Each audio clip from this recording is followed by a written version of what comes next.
I'll be reading an excerpt from Winnie West Has an Agenda. This is the first book in my series, The Seattle Suffrage Society. So just to give you a little context of what's going on, this is set in the American West in Seattle, Washington, in the year 1908. So I'm going to be reading a part from chapter 5. So we've kind of already met the main characters, Winnie West and Mack Donnelly. So in this scene, some of the suffragists are already doing petitions and they're gathered in a square when they have a little kerfuffle with some little boys who throw mud. Winnie and her friend duck behind an automobile, and unfortunately, that automobile gets damaged. And guess who might own that automobile? So here's that scene. All right. What in God's name happened to my automobile? A man shouted from farther down the sidewalk, and their heads swiveled as one. Even from a distance, Winnie recognized Mack Donnelly's lanky form pressing through the crowd. Satan's handbasket. She ducked behind the bumper once more and lowered the brim of her hat. When her friends stared at her in bewilderment, she hissed, "Hide! I don't want to speak with him." "I'm afraid it's too late for that." Rhoda peered down the sidewalk with interest. "Dare I ask who he is?" Clem asked. "My editor." "Why are you hiding from him?" "And not very well, I might add." "He never has a pleasant word to say," she groaned, "and he's forever staring into space like he's some great thinker, minus the great thoughts, mind you. Honestly, I have no idea how he became an editor." The truth was, his rejection still stung, but she wasn't ready to admit that to the girls, and she certainly couldn't tell them that she'd been obsessing over the dimple that had finally revealed itself in his right cheek. It was much easier to focus on his faults. "I can hear you, Bobcat." Winnie gaped at her friends in horror, but they were no help, their eyes glued to the man on the sidewalk before them.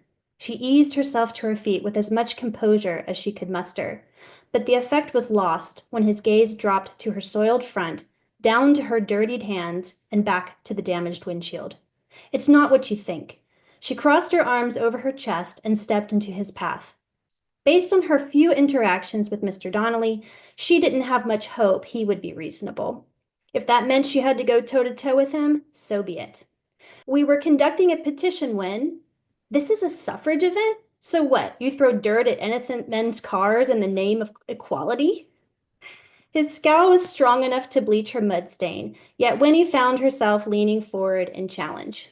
He was so close she could see the dilated pupils and his deep blue eyes, and every cell in her body fluttered awake. What was it about this man that simultaneously made her want to strangle him and crush her mouth to his?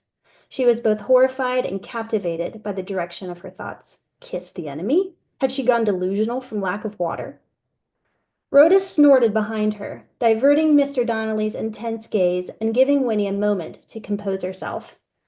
As if anyone related to the McIntyre family could claim to be innocent. Mac's cheeks flushed with indignation, and Winnie's curiosity rocketed. How did they know each other?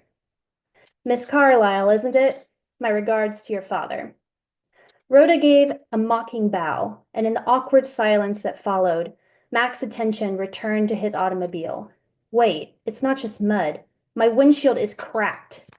His thunderous expression should have repelled her, but she found herself wanting to place a calming hand to his cheek, as if her touch would magically fix everything.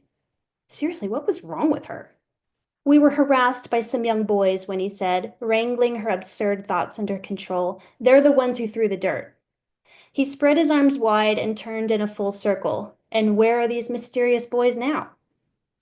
Winnie's nostrils flared, the few remaining vestiges of attraction vanishing in an instant. No man called her a liar.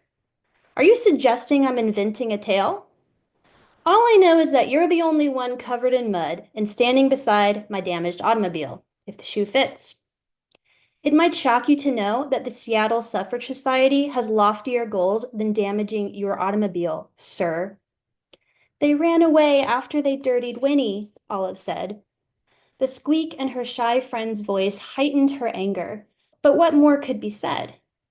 It was clear Mac had already made up his mind, and as she had learned countless times throughout her life, a woman's word always came second.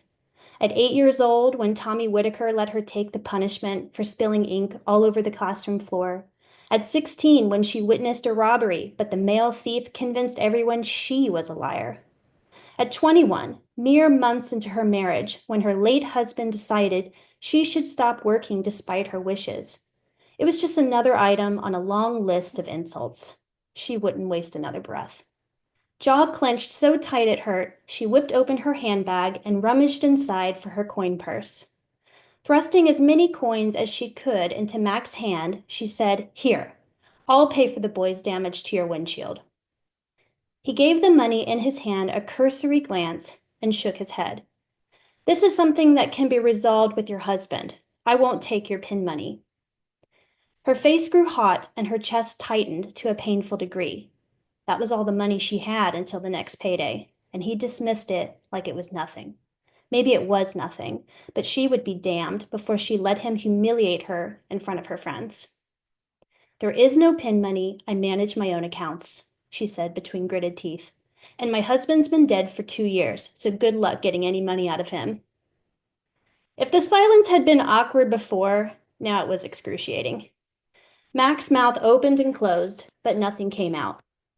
Her friends moved closer in silent support, giving her the strength to raise her chin and meet Mack's gaze head-on.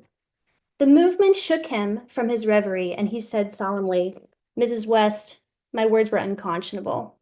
"Agreed," Rhoda said icily. "Instead of throwing accusations, I should have asked after your well-being. A refined woman like yourself deserves such a courtesy, and I fell short." His throat bobbed, but he didn't break eye contact.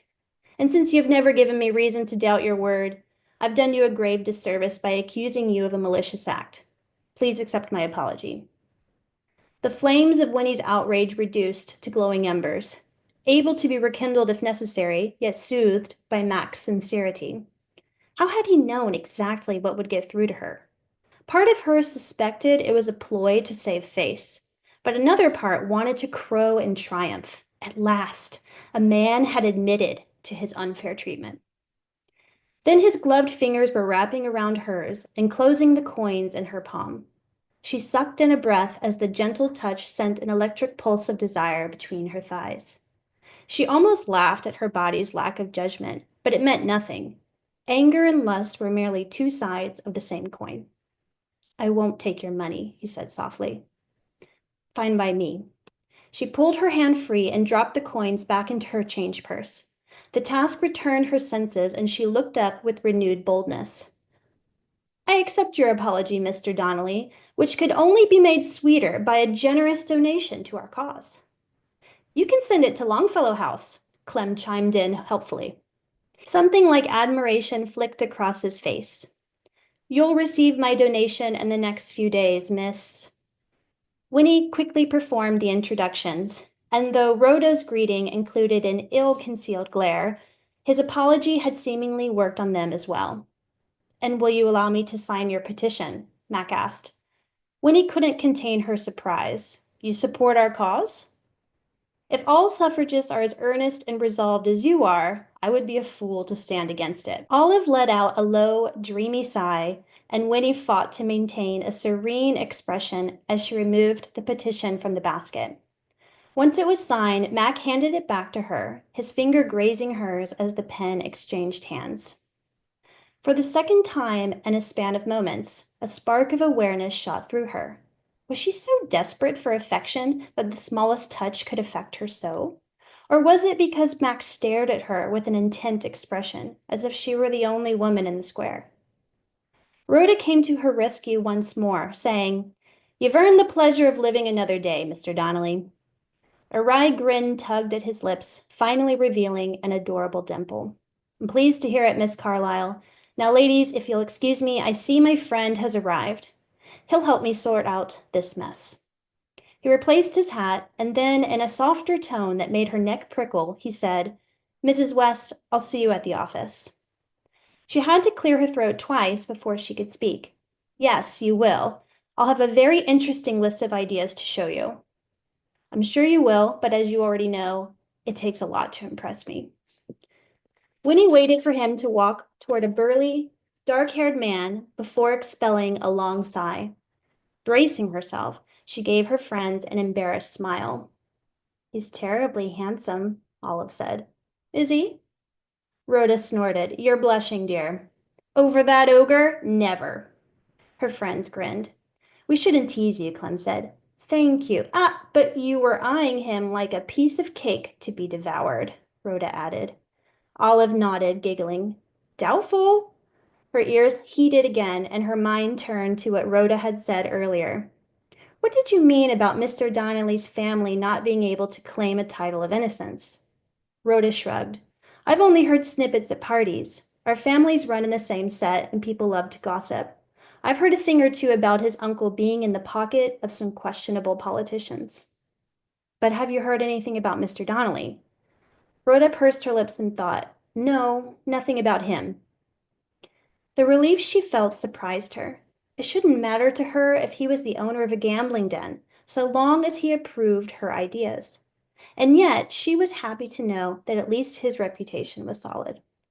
Thanks. Now, I think it's time for that cake. A real cake, she pointed a finger at her mischievous friend, not a man cake. Well, shoot, now I want a man cake, Rhoda teased. Clem laughed. Come on, ladies, it's starting to drizzle, and Winnie has already suffered enough. As they made their way out of the busy plaza, the first raindrops trickling down, Winnie made a vow. If Mack Donnelly was willing to sign their petition, that meant he was on the cusp of supporting her ideas. She was about to become the most annoying fly in the office. Oh, wow. What a great ending to that. She's like rubbing her hands. Yeah. I love a woman who resolves to be more annoying. Yes. That was a fantastic scene. I have lots of questions, but first we're going to take a quick break for our sponsors.